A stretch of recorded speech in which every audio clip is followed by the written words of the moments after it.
ඉතින් A-levels ගැන කියනවා නම් ඇත්තටම මුල් කාලේ නම් මම සර්ගේ ක්ලාස් ආවා.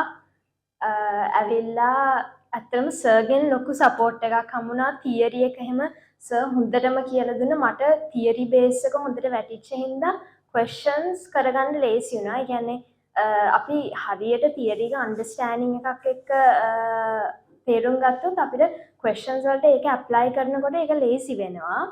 ඉතින් අනිත් දෙන්න කිව්වා වගේ ගොඩක් papers questions කරන්න ඕනේ. මොකද question practice එකෙන් තමයි අපිට අර අපි ඉගෙන ගන්න දේ ඇප්ලයි කරන්න පුරුද්දක් එන්නේ question practice එකෙන්.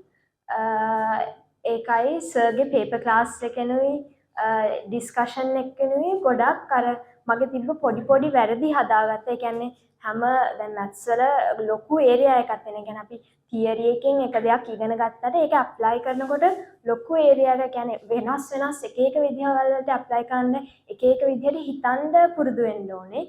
ඉතින් ඒක කරන්නත් ඔයගලන්ට ගොඩක් questions past papers, school papers වල practice වෙන්න ඕනේ. ඒකයි maths subject දැන් ඔයගොල්ලෝ A level overall හොඳ result එකක් ගන්න ඔක්කොම subjects තුනම balance කරගන්නත් දැනගන්න ඕනේ. ඒ හින්දා maths වලින් ගොඩක් අනිත් මට උදව්වක් වුණා. අනිත් දැන් chemistry physics වල වගේ maths වලින් අපිට අර හිතන විදිහ ඒකට apply කරද්දි ඒක ගොඩක් help වුණා මේ overall තුනම balance කරගෙන යන්න. ඉතින් ඔයගොල්ලෝ හැමෝටමත් සුබ පතන හොඳ result එකක් ගන්න කියලා. Thank you.